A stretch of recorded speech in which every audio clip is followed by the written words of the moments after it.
the startup structures within this region. Startup and small businesses are really the heart of the economy moving forward for any region, certainly ours, and these organizations, the governments, cities, municipals, counties are all very, very much engaged, and even up to the state, very much engaged around getting startup businesses shored up, consulted with, and moving them forward. So we're excited to have Neil here. Neil's particular area of interest is in storytelling. Storytelling is part of everything that everybody does, whether you think so or not. I just told you the story about the 2 horses and the county sheriff at the liquor store. So storytelling is part of what we all do, and in the environment of pitching your business to investors, to supporters, to suppliers, whatever you're pitching to, developing that story is a really important part of what's going to move you forward. So we're thrilled to have Neil here. Come on up and take it away. All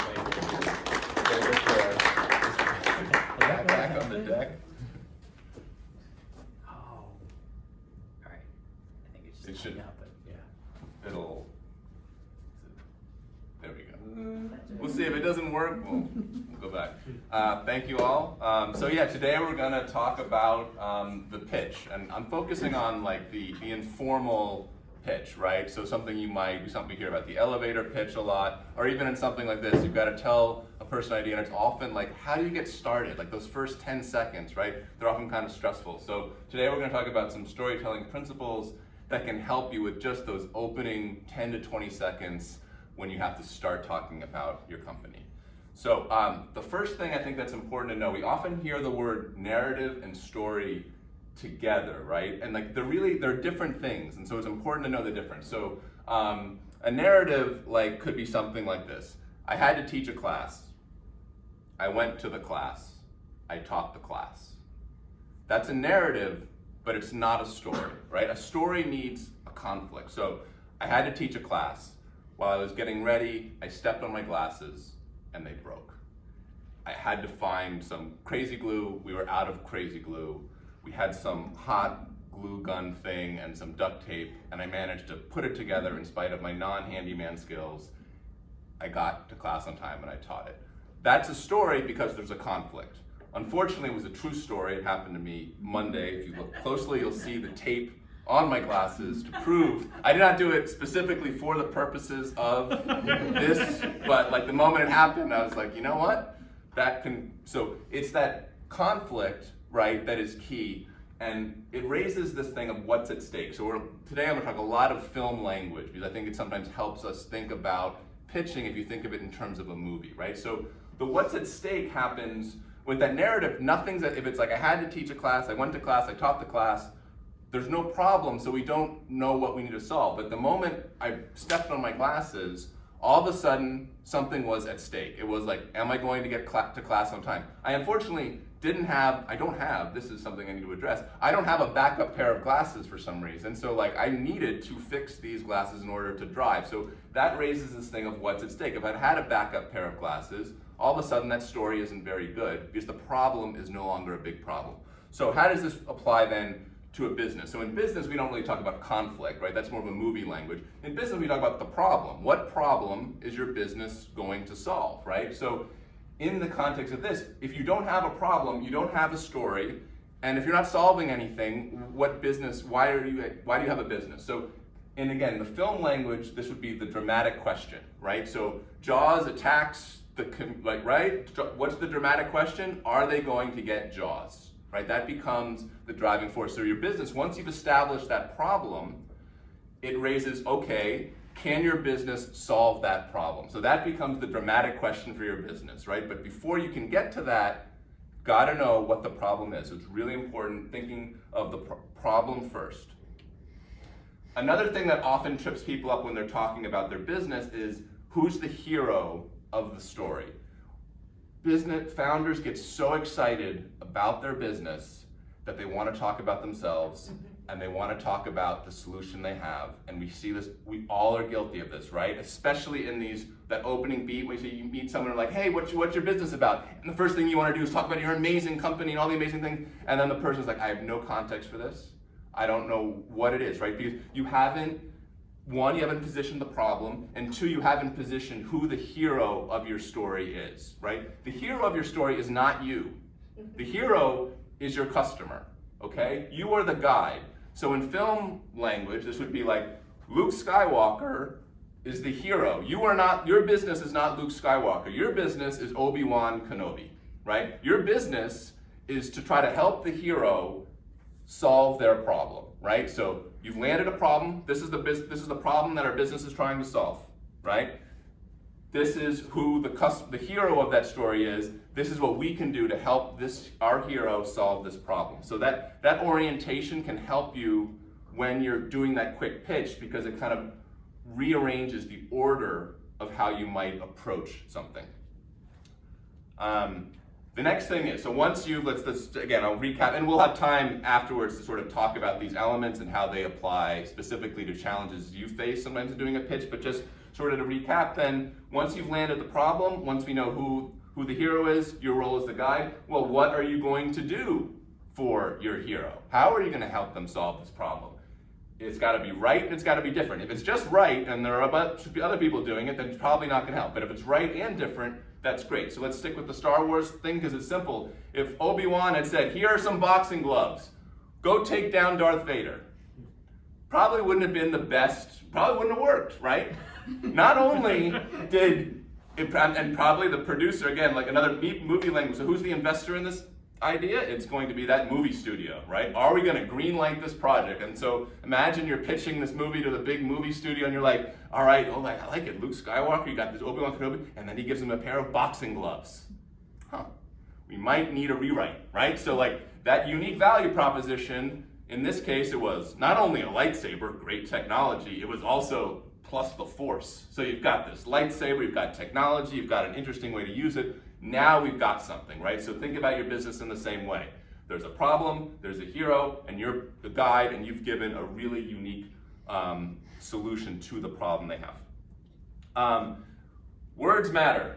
This is something that, as a writer, I can't emphasize this enough, and I think that in an age now of artificial intelligence where you're like, I can get my story with the click of a button. And you're right, you can. You can get a story with a click of a button. But I think you'll find as you go through this that it starts to sound like other people's stories. And it's close to the story you want to tell, but it's not quite right. So the words matter here. First of all, why? Well, clarity is so important when it comes to communication. Again, how many times have you given a pitch to someone in those first 20 to 30 seconds, you feel like you've done a great job, and they look at you like, I don't know what you're talking about, right? There's like that blank. And part of that is like, it's very difficult to be clear, right? Because it's not about you being clear in a way that you understand. It's about being clear in a way that the person you're talking to understands. You don't know this person's life story. You don't know their context. You don't know all the things that are going in their head. They may be distracted by a million things, right? So it's not just about you being clear to yourself. It's about being clear to your audience. So this is why when I say that, like in the current age where it's so easy to find story templates, it's so easy to find all this stuff generated basically for you, why is it so hard then when I pitch in 20 seconds, why is it that I left feeling awkward and anxious and I didn't feel like they understood me? Because it's very hard to be clear, and if you spend the time on the specific words to tell your story, the more time you spend on that, ultimately great storytelling does not come down to everything I said before. It's important, the problem's important, who the hero is, what your unique value proposition is, but unless the words are clear, it all falls apart and seems vague. Listening, this is like, can't be overemphasized enough in that 20-second thing. You've got this great idea, you want to tell someone, you start talking, and then after 5 seconds, they want to ask a question, and you're like, well, wait, I gotta tell you the next 50 things about me. Like, we all get eager, we all get excited, but ultimately this comes down to that thing of like, you always want to be prepared to pivot and to prepared to listen to what the other person says. One thing that sometimes really trips up people with this, I had a roommate in college. This guy was the best listener of all time. And it used to piss me off because we'd be at a party and someone would be just like totally self-indulgent narcissist talking for like an hour and a half. And my friend would just be like this beautiful listener. And I'm like, after I'd be like, did you really like what they were saying? He'd be like, oh my gosh, it was awful. I'm like, well, next time, don't make me stand here for an hour and a half. And like, the problem is you will sometimes pitch to someone and they are such a good listener that you think I'm doing a great job. But if you find yourself talking too much, nonstop, and they're just smiling and not asking you a question, and like, you gotta pause, right? We've all been on dates probably, right? Where like, maybe you like to sit there and just listen to the person talk about themselves for an hour and a half. Unlikely, right? If they're not asking you a question, if you're not engaged in it, it's probably a problem. So when to pause and when to pivot isn't just like answering their question, knowing how to shift. It's also knowing that like, this is a conversation. Try to figure out sooner rather than later what they might be interested in, because they could just be really nice and like my roommate in college, who I love, but you know, he had to stop that. Okay, next one is time constraints. This connects to it in a certain sense in that like, you sometimes only have 30 seconds to a minute to tell your story. Well, going back to our principles, if you wait in a 30-second pitch to someone till second 27 to tell what the problem is that your company is solving, it's too late. You've lost the boat. How many times have you watched a movie where like you just don't know what the conflict is? I don't know what the problem. You don't care, right? It's the same thing. If you don't figure out what's at stake, what is going on here. So make sure after you've had those opening beats that like of just friendliness that you get really quickly to the problem and understand that your story will be different. Sometimes you'll have longer to talk. You might be given a half an hour with an investor to talk. Well, then you can take your time, right? You have a half an hour, you can really feel things out. If you've got a minute, it's gonna change the story. So you should have like a short version of your story, a medium-sized version of your story, and a long version of your story. So whatever your story is, know that like it's going to change depending on how much time you have to deliver it. Almost done here, and then we're gonna get into all the questions because I know I've thrown a lot at everyone. Now, speaking of throwing, right, that was unintentional. But so I like to use this quarterback analogy because I think it's really useful in terms of like, not that quarterbacks are storytellers, but from the standpoint of putting a business together, everything that happens in like the preseason, when you're looking at you're watching so much game film, you're trying to figure out, okay, what are all the defenses gonna throw at us? You're spending months preparing, right?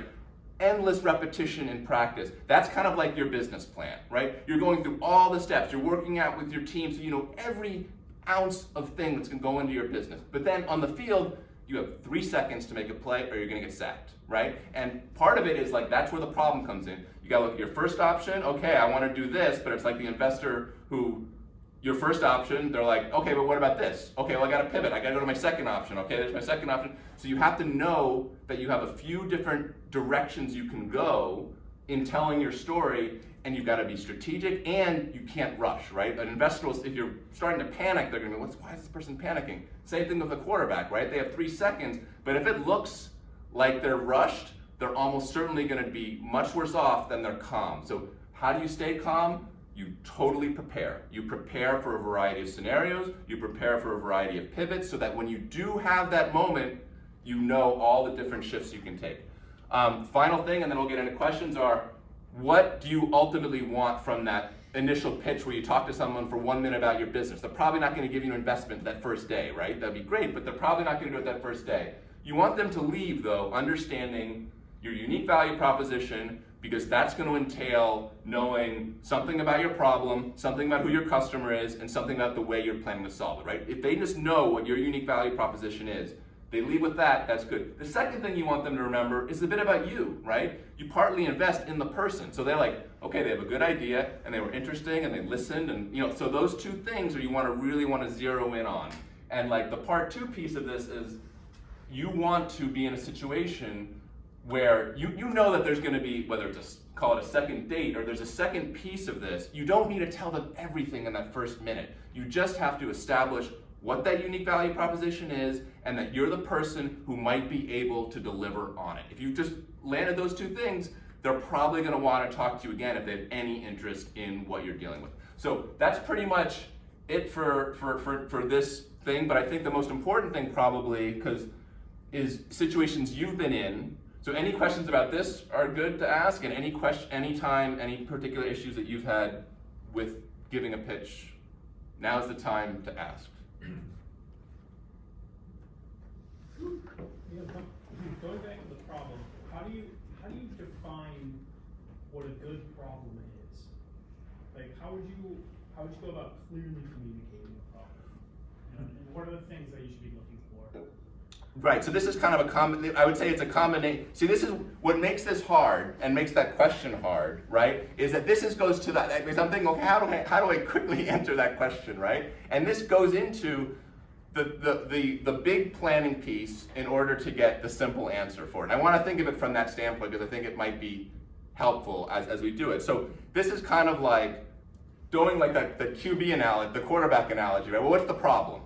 Well, the problem is there are all these defenses, they throw this package at us, they throw these things at us. So there's all these sorts of things, right? But like, how do you specifically, for your business, say specifically what it is? So there are a few things I want to talk about. One is, it's got to be, I know this is going to sound like a strange thing, but you've got to be able to say it in a few words initially, right? You've got to know who the customer is that you're talking about, who has that problem, because the problem for your early adopter, for instance, might be very different, right? I don't know if this is what you're getting at, but like because the problem does shift depending on who you're talking to, right? If you're talking to an investor, the problem might be slightly different than an early adopter. It might be slightly different. So the only way I can really answer your question is it shifts, and I think you've got to be aware of the shift. But I'll give you a better answer. I just want to think about it for a little before I get something too brief. Go ahead, George. If I could add to Yes, that. please do. So I'm kind of the anti-problem person. Okay. And you know a little bit about this. Yeah. So transparency, Neil does know about this. We've worked together before. But I'm curious still to share your opinion with the rest of the group. I focus on value proposition more and more because value proposition to me doesn't always have to be a problem. It could be an instinct or an expansion. So for example, Travis Kalanick, whatever he is now, at the moment, didn't solve a problem of transportation, but he took transportation and made it easier by creating Uber. And he had this belief that people will get into other people's cars and people will drive other people around using a phone and will just be taxi cabs. And he believed that truth would be worth at least $1 billion, and he was right. So he didn't solve a problem per se. Airbnb, they didn't solve a problem. They just were like, hey, we got people sleeping in our living room. What if we could charge them? What if we could charge other people as, have hosts and they could have other people sleep in their living room? It was an extension of something that already existed. So it doesn't always have to be a problem. So when I work with clients on their decks and what they're trying to do, the first thing I go, what does this product do? And then we go, and usually if they can articulate what it does, then you can easily say and answer Dustin's question of, here's the problem, right? Oh, this is what you're solving. So if you tell me like you've got, lollipops that don't wear down for whatever, or you've got the most amazing paper straws that last for over 24 hours, I'm like, oh, okay. And then I can be like, okay, so you're tackling the plastic straw problem, blah, blah. Instead of going, there's so much plastic pollution and blah, blah, blah, all these big, no, what is your product's value proposition? What are you proposing to the public? Does it fit? Is there a product market fit? And then you define the problem. So don't start with this problem solution stuff. That's an old school way of thinking. And start with value prop, and the rest of you jump on it. Just to pivot slight, just because I want to keep it like with this, so it doesn't seem like the problem. I would say just because I still think that when you do those quick pitches, if you leap right in now for like a deck, building out the deck, but sometimes in those like initial moments, if you go to unique value proposition too quickly, even though you're absolutely right that that's where you want to get, it's almost like you've rushed too fast into the conversation and they're a little bit at edge. So what I would argue, Dustin, and I think this kind of connects, the problem is almost like the foot in the door of that conversation, right? They want to know like what's the context for it. So you just need to land it in the sense of... Yeah, but I'm saying before you even get in the room with people... You should know, yes. Build it out. Build it out. The origin of your deck should be your value proposition. Absolutely. And that then creates that deck that someone's going to understand. I'm not saying go into a presentation and be like, well, Yeah, no, but that's exactly right. Is that you want that that's the big preseason preparation, so that when you go in, you have all these different ways to And then you communicate. define Dustin's Yeah. problem. Let's connect Yeah. the vernacular between the two Yeah. though, because Neil, in your environment, the problem in George's environment is that people believe something, that you believe something entirely different. Right. And I love what George is saying, because when he talks about, maybe it's not what the problem is, maybe it's what's the belief? Yeah. And why is the belief so different than what's the common belief out there? Right. Yeah. And that's the problem, for lack of a better term, Right. is we're correcting this belief. Absolutely. Yeah. That's great. Yeah. Or is it a question like recognition, meaning like in movie parlance, if I'm pitching Speed, the movie, it's Die Hard on a bus, Yeah. you know? The log line effect, right? Right. Yeah, exactly. Right. Yeah, and that idea of the log line, how this fits in, because this is where, when you do have that immediate thing with the pitch of like the problem is that by having that work before, we don't, think about Star Wars. You're not sitting there thinking, oh, the problem is that, like, you're over that problem pretty early on. You know it's a problem, right? It's no longer obsessing you. But like, if we didn't establish Darth Vader at the start, then like, well, what's the story, right? So it wasn't like, after a while, we're focused on the journey, right? And all the other things that are happening. So, and then how that evolves over time. So it is the placement of this and how it evolves. Yeah. Yes, go ahead. Sorry.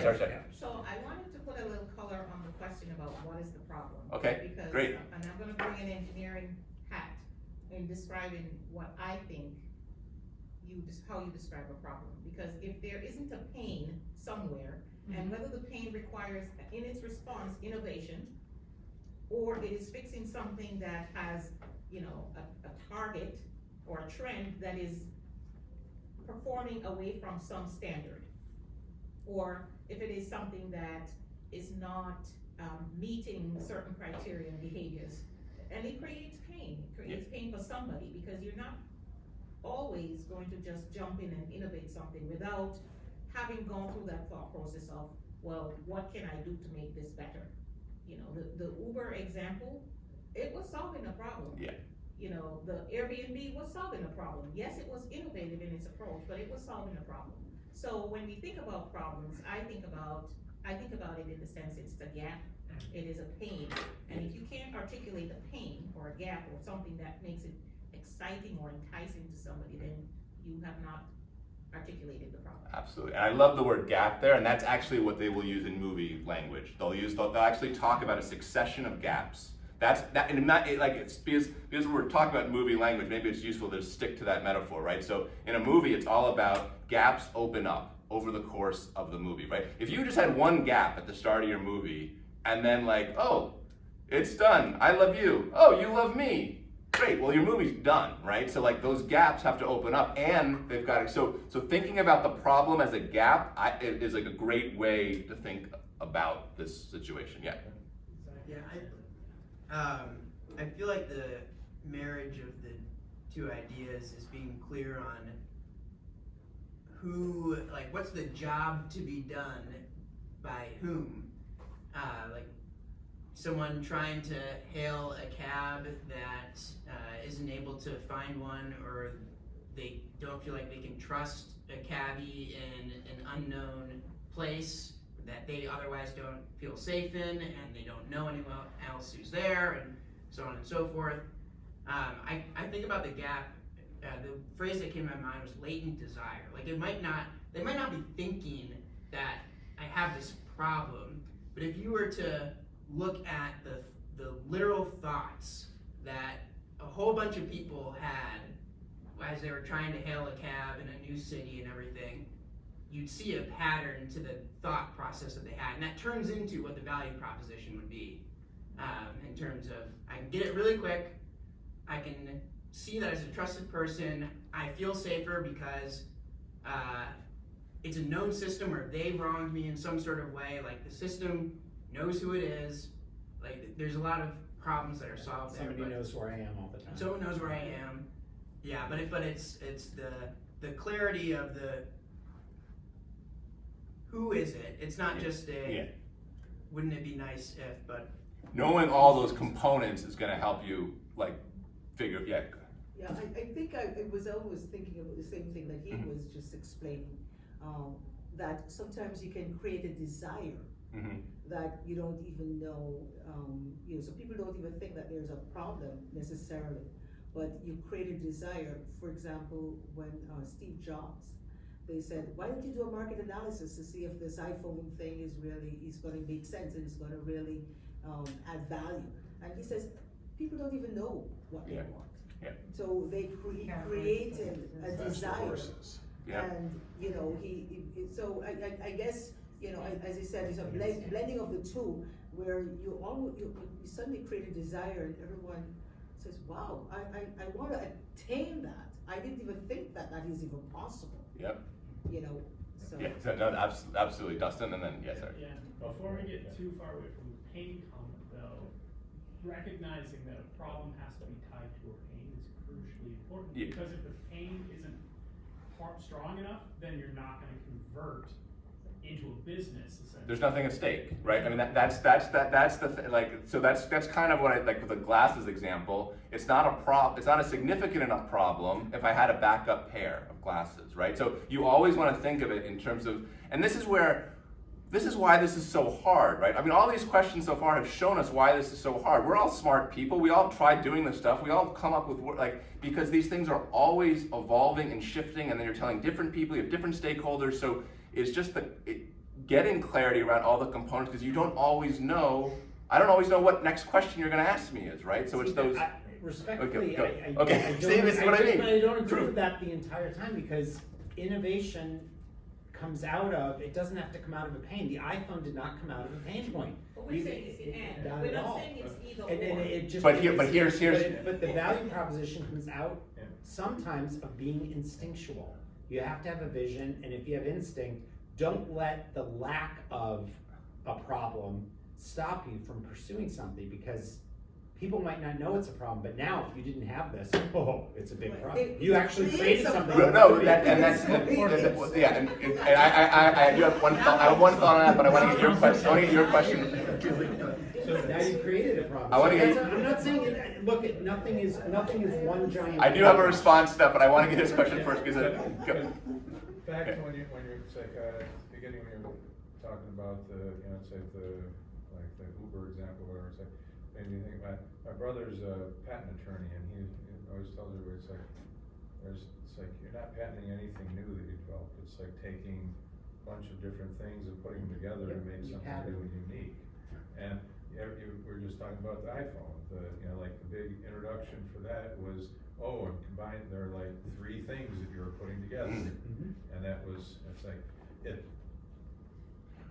individually there's nothing new, but I would totally, but I would say this, part of this is there are, in film language, again, because I think it is useful to think about that, because we all see these movies, and if you deconstruct them, it will help you tell your story. If there's one takeaway from this talk, it's like, go back to the movies, your movies that you love, and plot them out, okay? Because they talk about there are different types of problems, right? There's external problems, there are interpersonal problems, there are internal problems. Part of the manufacturing desire whole thing, right, is that a lot of it comes down to what the problem is. People are insecure, right? Like why? Like that was Nike's big. Like why do you want this thing? There's nothing I could really say that I have no real problem. My problem is I want more status or something. Right, or you may not even admit that, but desire itself is going to tap into some internal situations. I mean, with the cab, I grew up. I was in New York City late '90s before, and I remember just like half an hour sometimes waiting for a cab. Right, looking back on it, I was like, there was a problem. I was like, but to your point, that's maybe not the way they approach. Like, you're absolutely, and we talk about this all the time. Absolutely, if you're going to spend time thinking of one thing to unlock all these doors, it's going to be unique value proposition, right? Because if you solve that problem, the more you know about your unique value proposition, if you can talk about that inside and out from different angles, you are going to be able to work that 30-second pitch with someone. Whether you start, because you're constantly going to be laser focused on the nuances of what you're solving.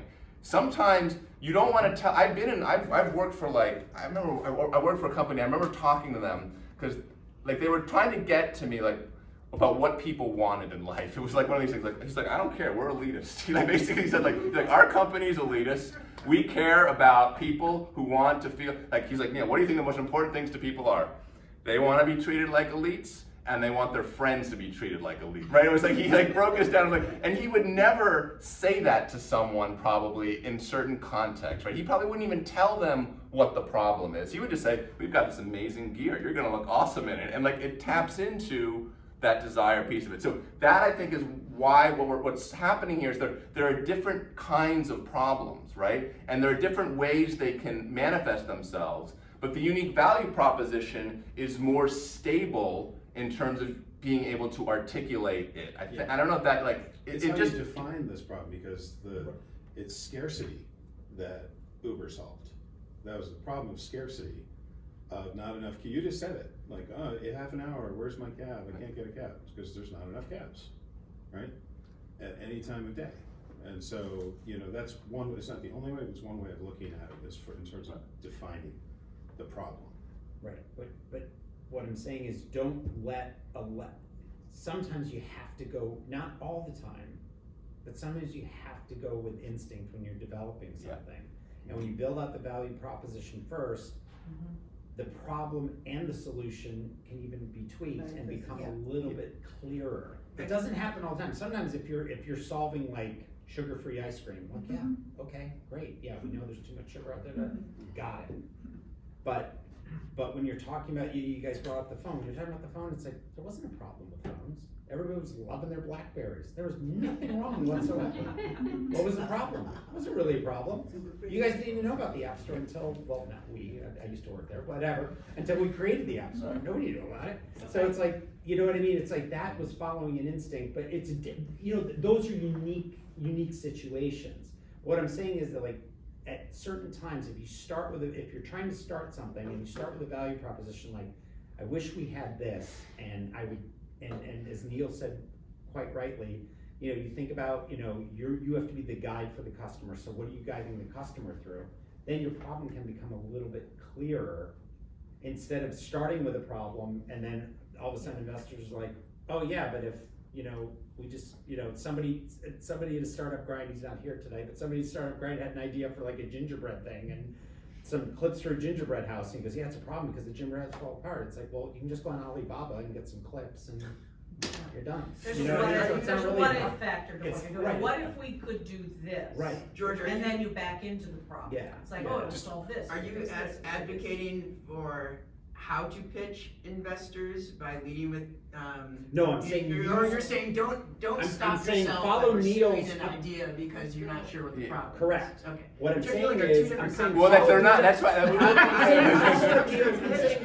Don't stop We're yourself. confusing from everyone. experimenting I'm saying follow going Neil's for something. doing, but build it by starting with value proposition. I'll actually, I'll jump in yeah. here because I got something that I think could be a really interesting exercise if you're up for it. Yeah. I would love if you could give us an example pitch and then run through the different stages that you ran us through on the slides, if you're up for it. I think actually it would be more exciting if someone else wanted. No, I mean this. I mean this totally seriously. Someone who wants to pitch something right now should do this. I think this is really, because this is what I mean. Like, because and to talk about this point, like it seems like we're talking about different things. I do playwriting workshops. I read lessons, and like the number of times you see these this stuff come up, like in really nuanced stuff, right? You think, oh, business is much easier. You only got to focus on this, but it's the same type of thing where like we're human, which means we have interpersonal things, we have internal things. The problems are amorphous, right? So like you do kind of have to look at it from both ways in order to understand it. That's what I mean. Like you really go dive into it. But I think this is a great way to explain it. Who wants to do it? There you go. Who wants to do it? Someone pitch something and we'll all be your I'll investors. Tell you something. So I've been doing pitches to PTAs in the last 2 weeks, 3 Yep. weeks. So I do cap and gown pictures. So I first went in there saying, hey, I'm a photographer, I own Let's Go Photo, and I would love to get in with your kindergartners and fifth graders and do cap and gown pictures, and I'll bring the caps and gowns, and it's no purchase necessary, and people order online and ship directly to their house, and then I'm getting myself walked right out of PTA rooms. But then I went in there yesterday and I was like, hey, I'm Amy Thompson. Last year my daughter was in 5th grade and she was leaving her elementary school, and I was so sad to be going into the big middle school, and here we go. I had to take her to her school. I had to do cap and gown pictures. Her friends found out. The principal found out. I had to do the entire school, and then I had to do the kindergartners too. I was like, so these pictures are amazing, and I would love to offer them to your school too. Here's my slideshow. Here's my information. I don't charge a session fee, and then I went through everything that I said earlier. But because I had that story, I booked 2 schools yesterday. Right. Like, There you go. Hey! And that was, so that basically was that Of course, issue. there I had to just see it up and give my whole. Alright, so let's apply that to. No, but that is exactly, but so there, it was like, she, in that second, I mean, go ahead, say, I mean, there is the like the part 2, when you went in there, you knew everything, and it's not like you learned anything more about your business, right? Right. But it's just like, but you basically figured out the hook. I got them the FOMO, Yeah. right? I hit them with the FOMO, like you're gonna miss out, you're gonna need these. And but the value of it probably, but intertwined with, she created a certain emotional reaction Correct. in the listener, right?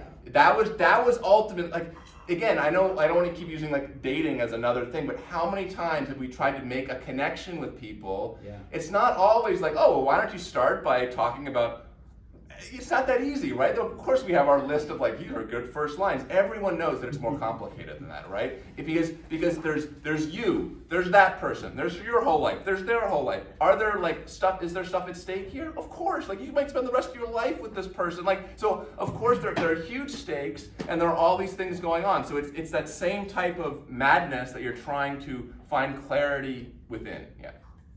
And another point I want to make that clearly saw with your pitch here, it's like, look at the slides. How much information is on the slides? You have like just a few, it's like so many times you see a dissertation on there. And instead of listening to you, I'm gonna read the that. slides. And if what you wrote there isn't exactly what that person was looking for, you have an opportunity to pivot. Yeah. So it's like, it's like, that should just be kind of a primer to what, like, it's like, oh yeah, that's what you're talking about, and that's almost equally as important. Right, and you're hoping, obviously, like this can be, I mean, you can send this, anyone who wants it can have this, right? Because like, sometimes it's like a way to just, like even when I do these things, it's like, okay, well, what do I want to put? I mean, I know it's always like, what is, like as I go through this, okay, this has to happen, but it is that sense of like, even with this, I wouldn't even care if you took all of this. Everyone's probably heard most of this before. For me, it would be like that last page. It's like, okay, have them make sure you remember something about your unique value proposition and something about you as a person, and that this is not a final stand, and a thing in terms of movies. But that kind of goes to like what you're saying about the storytelling. It's like, I mean, that's just, like the headline or whatever it is. Right. Like, and then you can tell the story. It's like, because I mean, ask everybody here. It's like, who was looking at the slides and who was listening to what he was saying?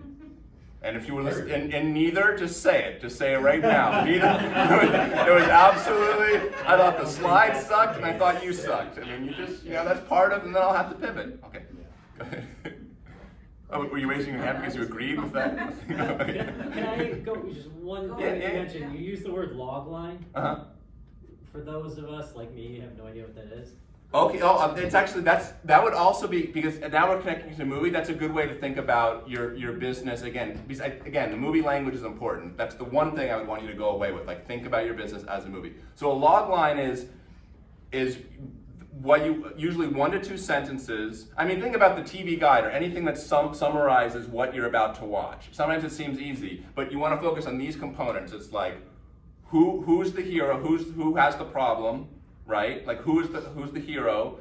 What problem do they come up against, right? And then give us some indication of how they're going to solve it. You usually don't give it away, right? And there's like, and I would actually go home, because like that's like a simple thing, but what's going to be fun to do, like if you have one assignment from this, go home when you go home tonight, look up your 10 to 20 favorite movies. Search them and say, what are the log lines for those 10 to 20? And I want you to look at the components of that. Different than a tagline. Different than a tagline. A tagline is briefer. It's usually just sort of like It's space, no, here's space, no, right. So log line is much harder. Log lines, I mean, are very hard to write because you have to do in 1 to 2 sentences, how can I summarize this movie? Well, again, I want you to go, and because it's really useful for a business, go to your favorite movies, and you also look at, I want you to look up like bad log lines versus good log lines. So you start to see what it is that hooked you, right? Why do I want to watch this? Oh, so-and-so had a problem, and are they going to solve that problem, right? So you'll start to see those components, and then think about your business. My customer has this problem, and we're going to do it with this. Are they going to do it? So that type of language is really important. I'm glad you brought that up. So that would be... There's a resource for that too, IMDb. Yeah, And just go there and they have log lines for every movie. yeah, and just start to and if you're interested in like the more Robert McKee has this book called Story. If you're any like film buffs or something, it's a great book called Story by Robert McKee, where he literally breaks down all of these components of storytelling with the gap. And again, he actually wrote a book for business, which is basic, or for marketing, like how do you translate that film language into your business. So it's a good, Robert McKee is his name. It's a good resource if you're looking for a deeper dive into some of this stuff. Yeah. I just wanted to, I've been listening to everyone's thoughts and whatnot. I wanted to amplify something Zach had said earlier, related to the, what was it? It was the Latent desire. Thank you. You know exactly what I was going for. Telepathy. Yeah, the latent desire, but also in terms of as you're crafting and communicating related to the problem, the theme he was describing was, what are the common threads of the thoughts that people are having related to the problem? So whether or not it is, I need to wait 30 minutes and it's not a prominent need, but actually if you did enough user interviews and customer communication and conversations, you'd understand their latent desires that exist that would amplify a possible solution to that problem, which they don't see as a problem, Right. but might be seen by eventually. So I think and that also relates to what you were describing in terms of the quarterback studying the defense and studying all the different play maps, right? So depending on who you're speaking to try to get yourself into a contextual scene with them and understanding who they are, where they fall into the place of your whole solution, and recognizing which of the latent desires and which of their actual desires is the most important item to hit in that conversation. But that moment of pause, that moment of contextual setting is so important in terms of who are you talking to, and what's most important to them that moment, because also they're human. So if you had a moment in the beginning of the pitch to find out if they have a family, or if they like someone's talking to me and they're complaining about the weather or excited about the weather being warm, but they knew who I was, they would know I'm not excited about it because I'm a snowboarder. So it's right, your immediate problem would be completely bust to me. I could put myself in those shoes, but so recognizing that importance before the pitch as well of who they are, where they are, and what are all the desires that could be in their ecosystem. So. Yeah. That preparation, that was one of the comments I was gonna make, is that preparation and ability to pivot cannot be overestimated. Absolutely. Because it's the difference between talking to somebody and having them say, oh, this person is pitching me on their business, and having somebody say, I'm having a conversation with a genuine person and they have this passion and I want to learn more, and let me ask some questions and see how they respond. I find that my particular business is individual owners working under a corporate umbrella, and when I came in 4 years ago, they all said, oh, what you want to do is script your conversation so you make sure you cover all these points. And I said, absolutely not. Not doing it. I maybe I'm too old, but I that's not the way I do. I sit down and I talk to somebody and say, what's your interest? What do you need? What do I do? How do we figure out how to make those things work? Now, in my head, I know I gotta cover this, I gotta tell them this, I gotta do this, and I gotta make sure I close with this, right? But you have to be able to move to those in different orders if it's necessary. Well, that's like the thing you were saying about, it's like letting whoever it is talk, it's like, let them tell Yeah, let them drive the Yeah. conversation, let them drive the pivot. Yeah, the good listener piece of this. Speaking of which, does anyone else want to, maybe that was a success, you had a success story with a pitch. Is anyone brave enough to do maybe not success with a pitch, right? Or maybe you run up against a particular, we have a lot of people here who have been talking about all these things. It only matters to you if it works, right? So like, if anyone's brave enough, this is a good time probably to be like, I keep doing this and this keeps happening. So maybe we can problem solve what that is. If anyone wants to be brave and announce a problem they have faced before in pitching something, someone be brave. This itself, I think, is a problem. Honestly, if I had to like dissect this, I would, and I think, you know why? Because this taps to the vulnerability thing. And I think that's off because very few people want to talk about failure, right? But like, well, you're not, if you leave here tonight and like you had a problem, but you didn't articulate and it wasn't solved, then you wasted your time. So like, are you raising your hand to be brave? Sort of. Sort of. Well, sort of is the best offer I have so far. I don't know how this fits in, but I struggle with articulating the value prop for a nonprofit startup that I am working with. Because I have to tie it to the fintech VC portion of the business that I'm not very savvy about. And I have to share with people that, you know, we are trying to create access to investment using AI and blockchain in a way that makes it accessible to people who normally don't have access to wealth and wealth building through VC and PE kinds of things. But my side of the story is that I am getting funding that I now need to channel to opportunities. So as part of the foundation, I have to understand all the VC stuff, but understand that it's the carried interest that's helping that model that takes me to the giving side. So I struggle with how do I explain giving? Mm-hmm.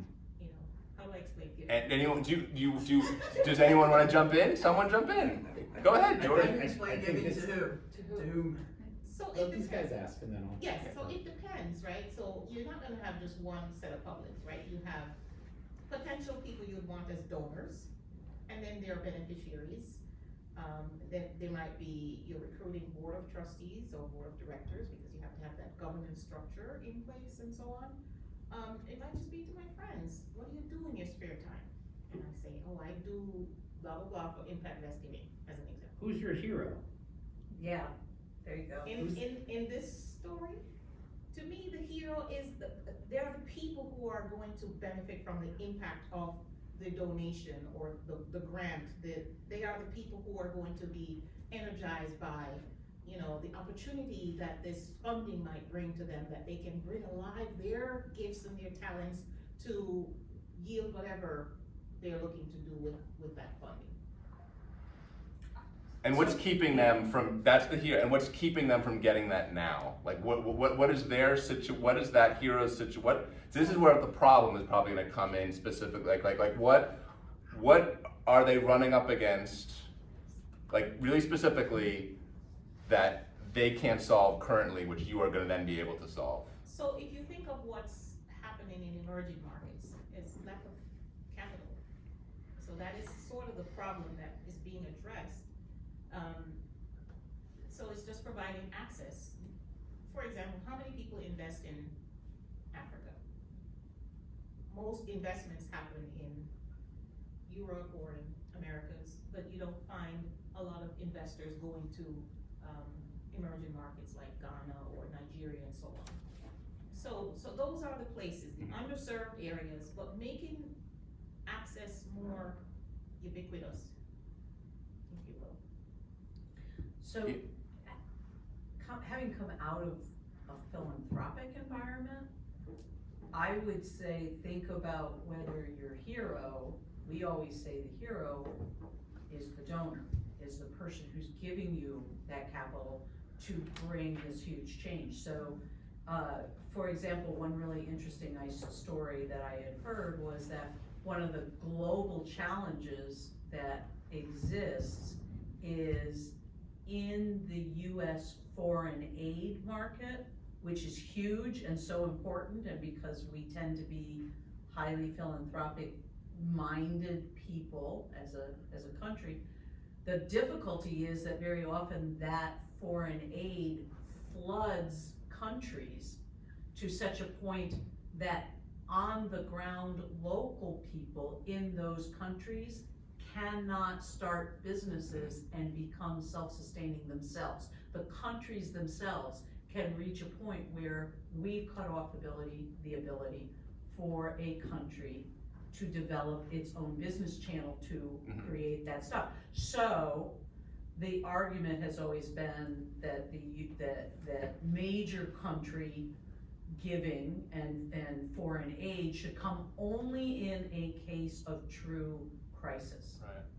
Right? So what do you do when it's not a crisis? Well, if we don't have a channel for investment for people in these countries to develop those businesses to some level of maturity that they can stand when there is that kind of a crisis, how do we build those kind of business structures so that they are independent, self-sustainable environments? The hero in that story is the person who says, I'm gonna come in and solve that problem. That's an interesting, and I actually thought about this. It was like, can the investor be a hero? I mean, or are they in the role of the movie studio, where they green light the project, right? I mean, go ahead, it's just... Two thoughts. One is, at some point I want to get back to what I think what's your name again? Jennifer. Jennifer, what you were saying initially around how do I better communicate giving and what does that mean? Because I'm not sure we're tackling that latent desire. But Blatant desire. Blatant and blatant desire. The other thing though that I don't know, thought that came to my mind is that the hero is whoever you're talking to. In something, they're the hero. Be careful of that though. The problem between delivering, I feel like a great pitch or not a great pitch, is when you don't really you don't have empathy for the investor and what they care about. But does that mean know? I totally get it. I sometimes think for this I was like, okay, I was gonna say, well, it doesn't always have to be the hero, but like. It can be this slippery thing of like whoever I'm talking, because like, but for the business, they're not, like the hero is still in that lane. Like you could imagine from a film standpoint, well, the movie studio, you're the hero of this. Well, they're not really. Like, so I think for when you're selling them. But I would like you to address, you said you had something specific, because first of all, I want to keep on this, because you bravely volunteered to pose this problem, and I feel like we deserve, at the very least, to do a good job of trying to answer it, right? So that when you leave, you have at least something. So what you said, you had a comment on that. I don't know. I guess who are you trying to explain giving to that you're feeling like you're struggling with how to communicate? It depends. So it could be as simple as, well, you're the managing director for Impact Thanksgiving, what do you do? So, like in one use, so let's go on one use case, because I think like talking to different customers, I work with Venture Jobs Foundation, and we have multiple people we need to talk to. We need to talk to donors, we need to talk to investors who can give us funding so that we can give out loans, we need to talk to possible small businesses. So and then I have to tell my mom, which is its own whole thing of how to explain that to her, right? So which one is the one that's the most challenging to you at the moment? To me, would be the investors, the potential donors, because the traditional ROI is financial, not impact. Yeah. And whereas I'm more interested in the social impact. Is your intention to convert them into investing in a different way than they already had, or is your intention to find and seek out investors who already have aligned? Both. I mean, you have to be able to expand and get new believers. Yeah. After a while, the folks who are in the pipeline are gonna. So in that regard, do you think it further parses your storytelling for each investor as well? Because one investor who already has the same aligned beliefs as you, they will relate more readily to the hero's story in the shoes of the investee who needs the support. Whereas the other investor might need a different story in order to really recognize that, hey, maybe I'm gonna sacrifice the 10x returns I'm expecting, and I can have a 2x return or 3x return on this because of X, Y, and Z. Whereas the previous investor has already recognized they're gonna have lower, and so maybe it's just recognizing in that story the USP that is unique for your organization versus another organization that does something similar. Whereas the other investor, they might need more of the transitional story, and the USP between you and another organization that does what you do isn't as important because you're the first one that they've even considered, right? So that whole conversation, recognizing who you're speaking to, is going to be a completely different conversation, right? And that's where it's like running all the plays, right? Which play goes for which conversation. Yeah. So I guess I have to get the playbook. It sounds like the stakes situation is at play here. You know, like, so if you are saying, okay, invest in wireless technologies in these developing nations because that helps you leapfrog the expensive, tedious, hardwired infrastructure, and therefore you will see more, rapid development, economic development, or enabling of education, or all these other things. So there's the stakes of what's missing and the stakes of the payoff from those stakes. And so, to me, it seems like that kind of case by case, market by market, I guess, Yeah. prioritization maybe. Yeah, there's no And one I think size it fit goes all. back to what you said, the value proposition, what's the value to the different But the value is groups? different depending on who you're talking to. The value. But generally, the value for the investor, is it that the potential to get, even more from their investment is much greater because of, when you talk about bureaucracy and all that sort of thing, because, and what are the barriers to entry? Why is it that they weren't doing it before, and what is it that you're now bringing to the table that's of more value to them, that says, oh, I didn't realize that would bring so much value, so I think in terms of what unique proposition are you bringing to the table that is very different from what everybody else has brought, why they didn't do it before. A different kind of multiple. Yeah, Right. the unique value proposition remains the same, but the way that you frame it in conversation is different, right? So in terms of like your USP to investor one and investor two is like the USP of your organization is the same. Unique selling point. Yeah, they're often. Sorry, yeah, I say acronyms, but like they are the same. It's still the same, but it's like the lens through which you're discussing it, where it's like, hey, you're gonna, focusing in on like if one is already knows they're only gonna get 3x returns, you need to shed light on the other aspects of your unique value proposition there. Whereas the other one needs to be driven home that unique value proposition of. Yeah, so it makes sense, so the value proposition is the same, but how, it's like, how you get somebody to like, talk to somebody so they see it in the light that it means something to them. Yes, Right. absolutely. So I think if you reframe it a little bit in what your time allows, right? You only have so much time during the day to talk to so many people, right? So it boils a little bit down to segmentation thing. Who's gonna understand the pain the most? Who do you need to spend the least of your time educating? That's gonna get it intrinsically, so that way you can service them better than anybody else. Because if you had everybody you could service show up at your door, you're never gonna get to all of them, right? So you're gonna have to prioritize who are the ones that are gonna have easiest conversion with. So that's kind of where you need to focus, is a little bit more into segmentation. As to who can I talk to that gets us intrinsically. I don't have to spend time, and more importantly, money educating somebody. Because trying to educate somebody is Kinda like very early adaptive Yes. kind of. Right, Exactly. exactly. Right, so- And then you only take meetings with the people that you've got an 89% chance of 80-20. right, because they understand what this is. And there's an interesting thing I heard at the at the Growth X thing at Golisano the other day. It's like there's kind of three types of people. There's the I want it, and then those are typically people that want it, but they want it later. There's the people that are like, I need it, right? And then there's the people that are like, I don't need it right now. Like, talk to me when you have my features, right? And knowing how much time you have and who to focused that time on is really, really important.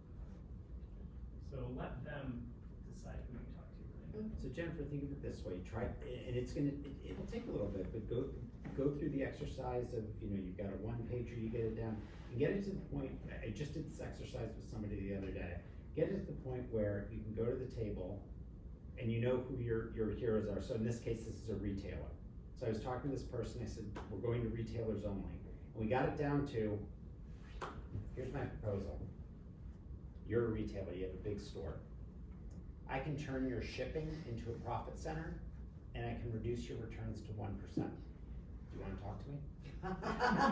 Sure, right now. And then you go right into, so that's what I'm talking about, when you take like the idea of a value proposition in there, I heard the blockchain, I heard all this stuff. I'm getting a vibe of what you're trying to do, but I still, if I had to sum it up like that, I'd be like, I have a nonprofit that's going to invest in underrepresented economies. Yeah. All right, is that compelling enough? Probably not. So how do you make it more compelling? Yes. And then you take Neil's, and that's where you start populating the slides. So now that you've got that proposition that's going to get people to say yes, then you build out, okay, out of this is what problem I'm solving. This is a more widely developed solution. Here's the value of this solution. I believe this is a problem. I believe there's a solution. This is how much that solution is worth, and go from there.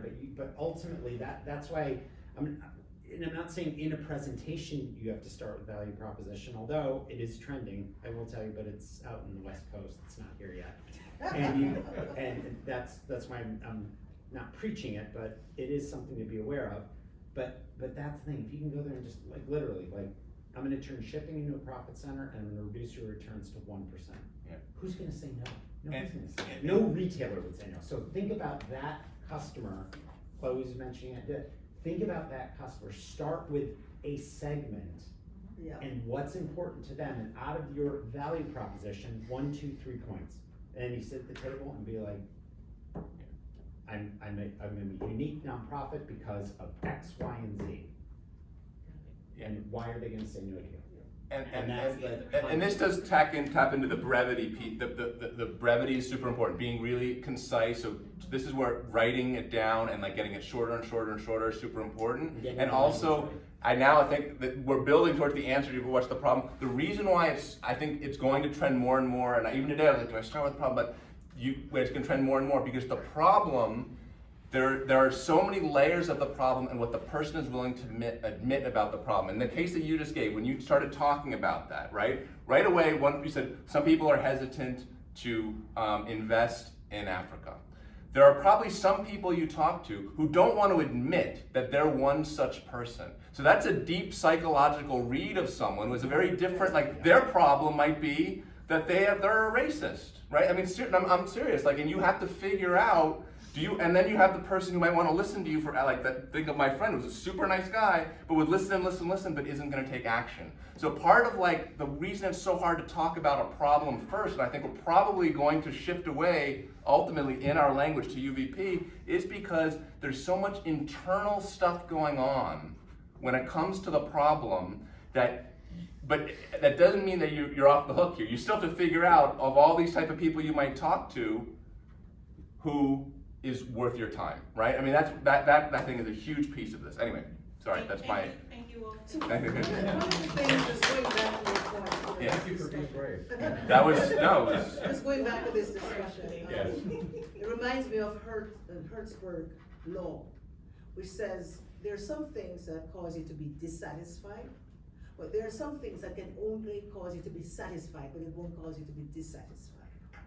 And when I think of that, it's just that there are some things that create a desire. Mm-hmm. Like I can go to a pitch and say, imagine if you could fly from here to, if I could give you wings and you could fly from here to Pittsburgh in 2 minutes. I'm creating a desire that it really wasn't even a problem for you. Right. So, or you didn't consider, but it's creating a desire. Imagine I can go to Mars and we can go live on Mars. you know, as SpaceX is trying to do, Yeah. whatever. But I'm just saying that, because I think more and more, there are some people that are more interested in, how can I live my life even greater? How can I, can you create a new opportunity for me that I didn't even think about? Right. You know, so I think what Right. we're both kind of talking about is, and it may end up being a problem. Yeah. It may end up, Yeah. you can turn it into a problem that the person didn't realize that they had.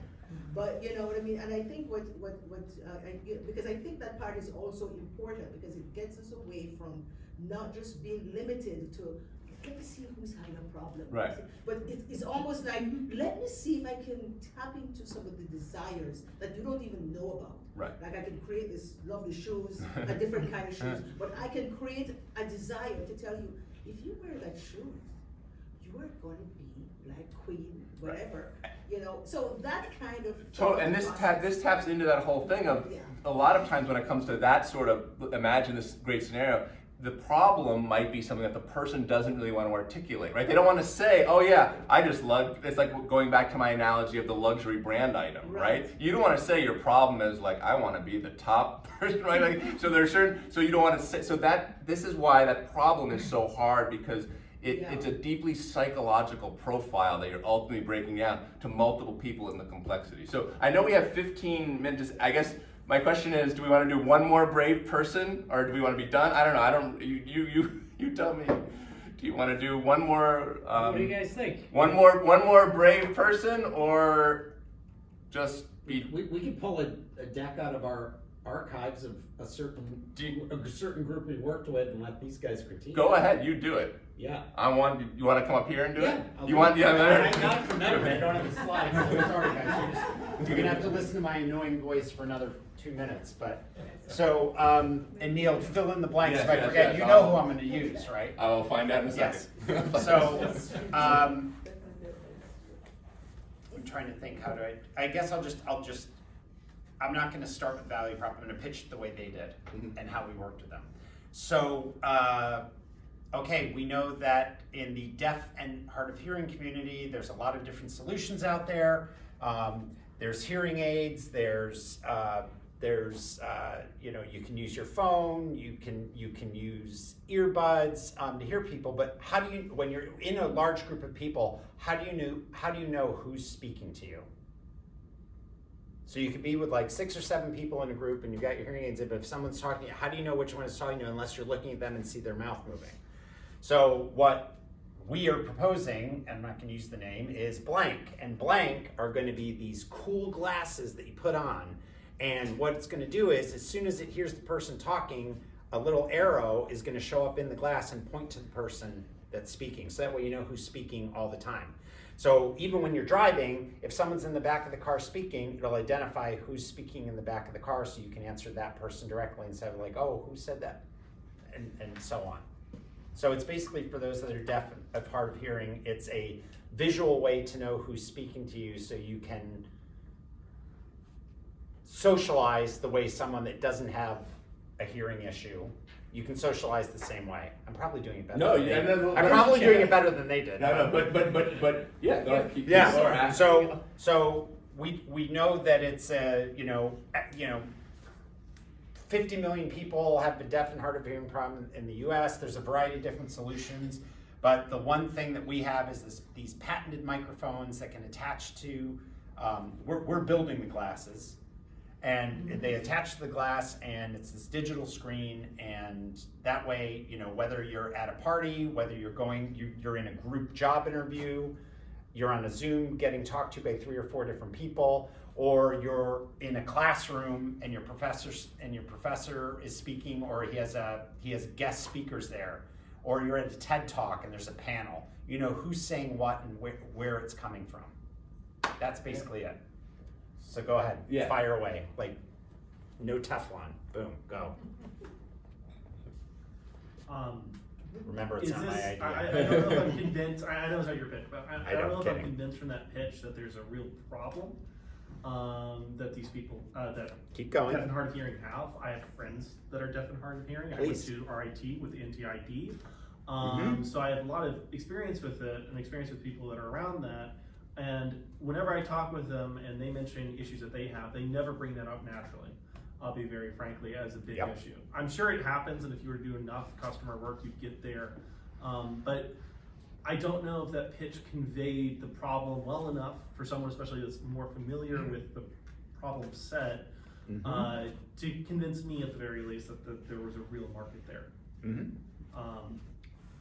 Well, Yeah, you're giving what a else? pitch to Go ahead. people that probably aren't hearing impaired. So how would they even know anything about, like what the issues are for somebody? For what? For who? Like if you're making the pitch about, it's like with it, I mean. Well, you're making it to investors. I know, but what I'm saying, like. Do you want to? You don't have to be deaf and hard of hearing to invest in deaf and hard of hearing. No, but what I'm saying, how would I, like, if you were pitching that to me, it's like, how do I know that that's something that would help somebody that's deaf? Well, you don't, because you don't, listen, they had some statistics and whatnot with it, so you could see that there was a. But to your point, that was the question we had. Put themselves in. And of course, being from Apple, I'm like. It definitely sparked my interest a lot, to be honest. Go ahead. It definitely sparked my interest. Sure. Okay. Because my niece has a problem. And the reason she doesn't go in a crowd is because of that problem. She can't really hear very well in a crowd, so she isolates herself. Okay. So I think if the story was going back, the story was told a little bit more, probably with emotion, that probably even me just saying my niece has this problem, and I'm sure that many others have this problem, and it reduces their level of engagement, and that sort of just really explaining, and you're probably appealing to people's heart that this is a true problem. But then you can say, and giving the number of people who are having that problem, because a lot of young people are having hearing problems. You know what I mean? So it definitely has a lot of value in terms of addressing a major issue. It seems like a precise solution for a very messy world, though, because I can imagine, like, does it bounce around, all the time? The unique value prop, it's like, I didn't get much on like, is this actually something people want? I know you don't have the product in front of your slides right now, but to that point, it's like, is the thing even good? But I want to put on my head.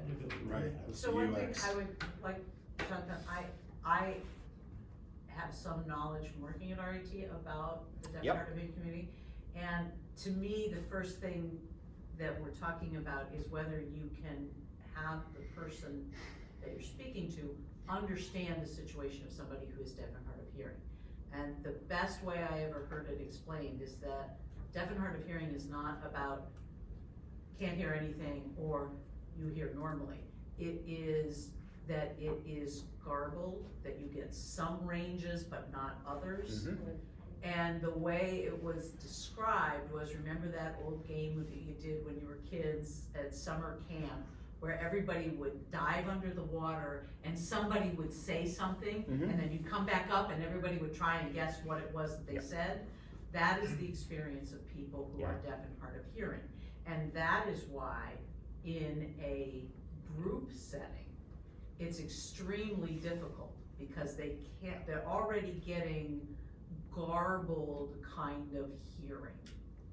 And if they don't know the direction from which it is coming, correct, that makes it extremely difficult for them to interact properly with people.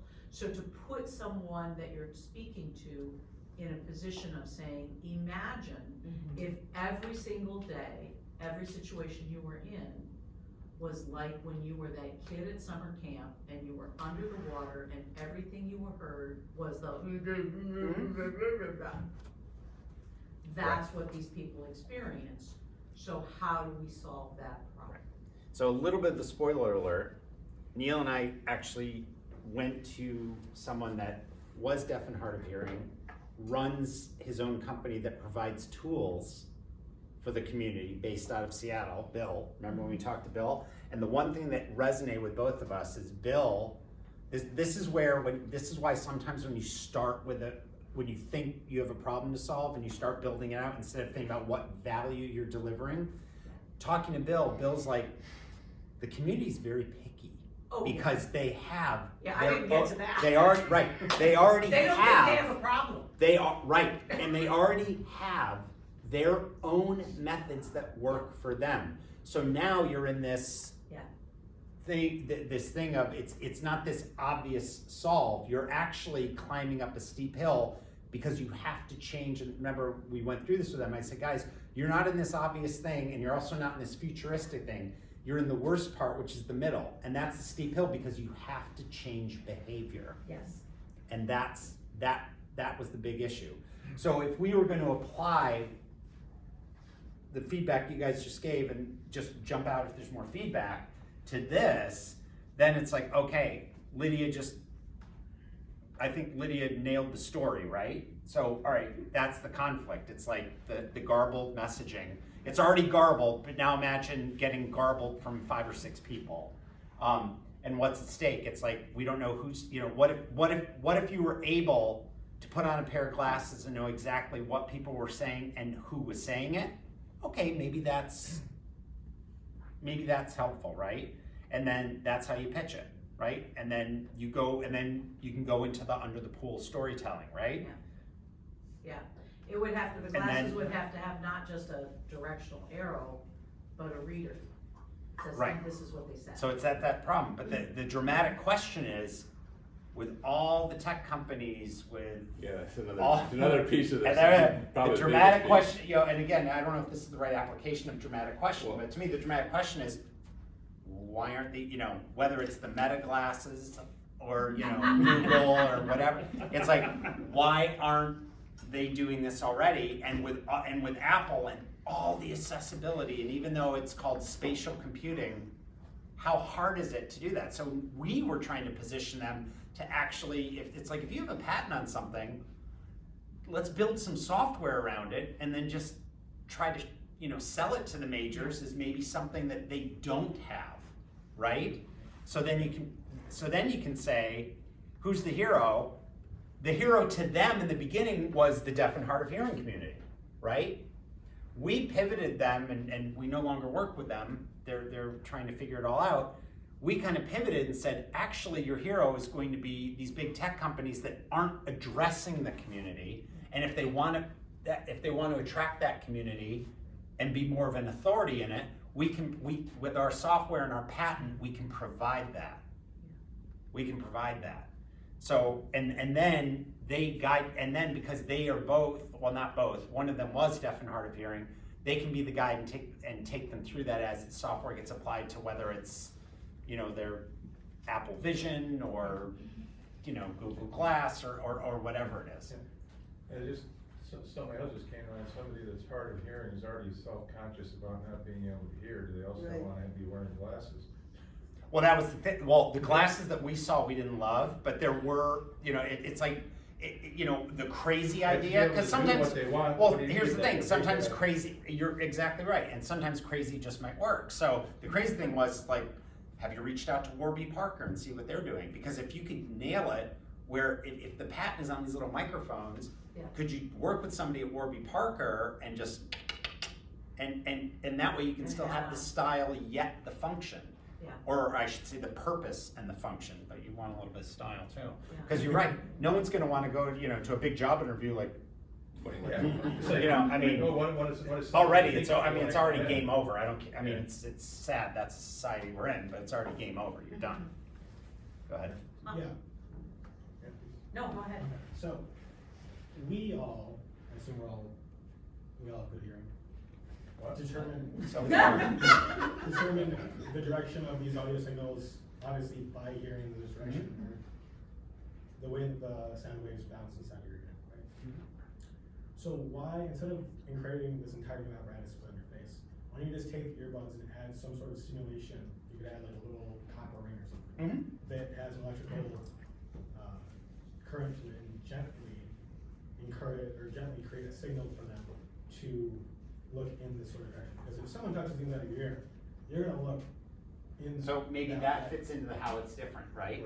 That's maybe how it's different, because what was coming out with, because even now, I mean, you have all these glasses, you see the ads, and I don't know how well they work. Meta's got all these, they've got these Ray-Bans that let you see people and information pops up. So the whole point was, though, it's like they assumed there was this big problem. Had they talked to any of you guys, maybe they would have stopped right away, because you're like, that's the end of that. But there was, and that's where we had to go in, and that's like a classic example of as Neil and I were trying to build out a deck for them. It's like, okay, what are you really providing to the community? And then we did our own research and found out, well, the community's really, like, they didn't do enough customer research. The community's really not, and they weren't articulating it right. So we were, and I'm not saying we finished with the best way possible, but the whole point was the unique value proposition then became, okay, forget about the physical and the millions of dollars you'd have to raise to do a physical product, and let's just get right into the software. Like, you've got this patent, how can this patent be used in software? A little bit cheaper to get it out there, and is it right, and is it different enough and valuable enough to these other companies, whether they're glass manufacturers that want to get into that, or whether it's these bigger tech companies that want to improve their accessibility to attract more users. And is that compelling enough? We'll probably never know, but that's what we're talking. That's what we're talking about. Goes back to what I was saying earlier, like with patenting something, it's like not necessarily something that's new, but it's like, hey, there's stuff out there already. Right. Can you use what's already out there to combine some things to make solve a problem or create. And again, this is where Neil had to jump in and be like, okay, guys, we need a little more clarity in what are you really proposing here? So we went through all this to build out their deck, and then ironically listening. It's like, hey, the customer you think you have already have their habits. So how are you going to change their habits? And that's where we said, time to pivot. Software, B2B, forget B2C, too expensive to do these glasses. Let's go to B2C and start doing your research. Actually, one of them did reach out to RIT and start doing some research there.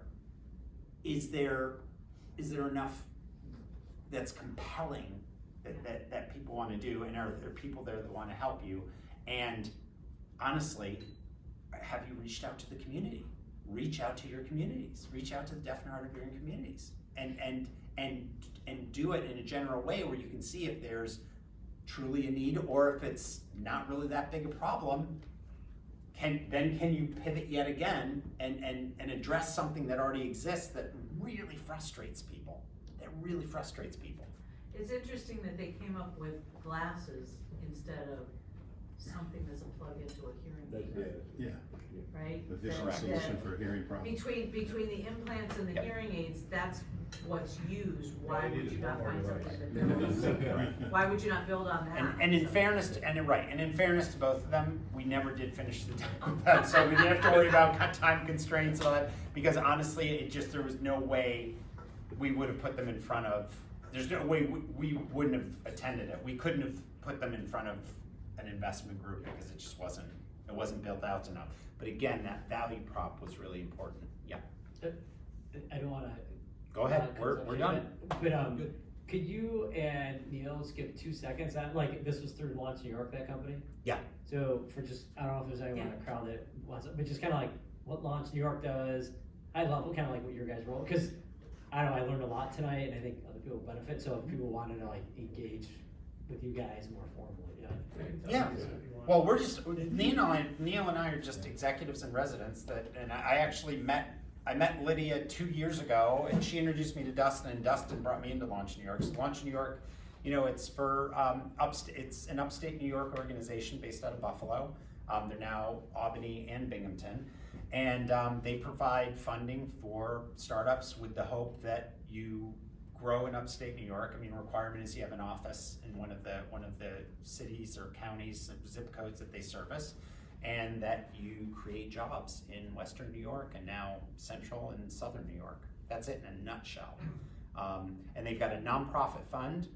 So for smaller investments and smaller, you know, and all ideas are big, but you know what I mean, for ideas that, you know, maybe need $25,000 or $50,000 worth of funding. And there's 2 for-profit funds where they invest more. They can invest up to what, $250,000, $300,000. They just added $250,000 investment, and they also get funding from. That 250 is out of both the nonprofit and the for-profit. Yeah. There was a combination. It was a combination. You're right. And So there's 3 funds. And part of the, like, what you guys do as the executives and residents, like, Yes. this is the coaching, mentoring. So like, again, Well, it's folks that are coaching and founders in the mentoring.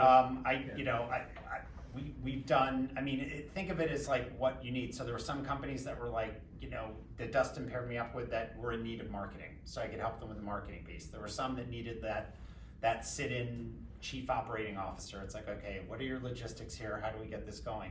And then a lot of times Neil and I come up with, you know, work with companies that are just a little stalled. They don't know which, like, they've started something and they're kind of like in this way, and this is one of the stalled companies that Dustin had hooked me up with, where I gave that example to Jennifer. We've got to that quick 2 points. This is what I'm gonna do for you. This is what I'm gonna do for you. And today, you know, I was telling Neil, I was proud to say, we went to stores locally in Rochester. The product's gonna be in all 3 stores. And we did a different way. They were like, well, we don't know if we wanna buy. You don't have to buy. We're gonna do it on consignment, and here's the deal. We love it. So you'll be able to find the product in Park Lee, in Lori's, and at the Abundance Co-op on South Avenue. And all it took was just like, come with me, let's go in, let's meet the buyers. We were lucky that the buyers were there. Actually, Abundance wasn't there, but we reached out to them. He reached out to them later, and we got there. So what product is that? What product? It's a sun care product. Yeah. Guys, it's gonna get sunny soon. So. Yes. Yeah. It's sun care. I say, though, it's even more importantly than, you know, you're talking about getting it ready for investment. It's like more important than that. What you guys do is making sure that, you know, it's like maximizing the chances that what they're doing are going to be successful. Yeah, it's not just. I think the way we approach it is, and everybody has a different approach. I mean, the investment is a result. Just to sum up quickly, we're not there just to get you money. We want, as long as you're coachable, we can work with you, and it's not just to get you money. It's to get you money, but we'll participate with you because we want to get you there. And that's why, even though the deaf and hard of hearing thing didn't work out, we saved everybody a lot of time and effort and pain. And that's okay too. You know, we'll be direct with you too. Like, and not saying don't ever do anything again, but come up with something else, or maybe you can pivot a little bit. But otherwise, we're you know, like today, it was fun. It was fun just to go to some of these stores. It took an hour and a half. It was great. Some of the stuff that they had there might not be able, you know, like if they pivoted and did something else, that it could be something. Yeah. But it's just not what was there. All right, April 17th. April 17th. The That's what I was gonna commissary. say. Do not forget, and bring lots of people because it is going to be a food rodeo. And there's going to be at least 3 different food vendors there. So we now have the. Okay, so we're good with the information on the website. Thank you again to Dustin for getting us connected in here. This was great. That'd be great. Thanks so much. If anyone is interested in the commissary and engaging with them, we have cards. Yeah, I need. You should take Hannah's card. Yes, I need Hannah's card, and I'm going to meet Kevin too. We have a meeting with them at 3 o'clock next week. So Hannah only had 1 card, Rob, Kevin, and her. So that's her 1 card. Yep, got it. Perfect. But I'm meeting with them at 3 o'clock. I just was talking, and I was like, can we keep it from my shows? That's a great idea. So I'm going to see what it is. She says,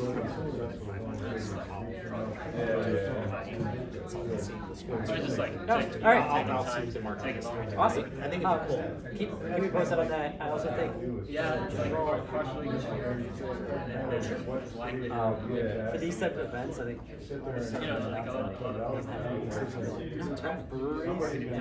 For sure. Let's just get a list and be like, hey,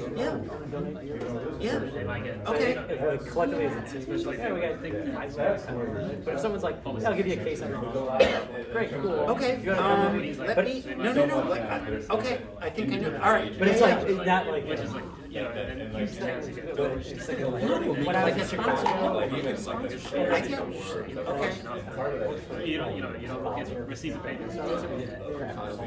But it's like, all right, and it was like, it's something that's like, it's like, you gotta tell me in advance so I can allot it, but, so it's like, all right, but it's, thinking, like, grow your event, probably, you'll probably wanna do a happy hour when the fall. Maybe But it's like, if we just get that like rolling, for Amy like, Fernando, the owners of the venue, maybe I can talk to them about the whole, and just to start that off, because and say, hey, look, we're gonna have this. Yeah, rodeo. but you Punch have in to the commissary, work. how do, and they can. You have to, I think, but that's a hard The thing. food You have rodeo, to actually I, put yourself out in the world. she said she'd get three, she told me the cost, and I'm like, look, I'll just do it through my LLC. Requires And you can, a lot of offset. Yeah, it's kind of like living, right? Marine Valley or around hospital street. I know the name. I like it's always tough to see. Like, it's only even like thinking that. Like all these things I could question, Email, right? Because that's, you know, in terms Sure. of veins, We can- But just like, yeah, you guys want to chip in, The and it's conversation great. going, Yeah, right?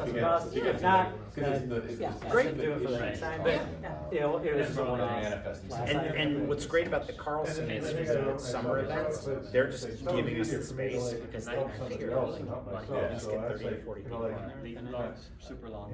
I need it too, because it's like, cause you're there with your rose colored glasses. just Alright, this like girl her. has a senior capstone It's like- presentation Yeah, tomorrow, so and I'm that's gonna take why her home. I- Okay, that's bye, another thank you very much.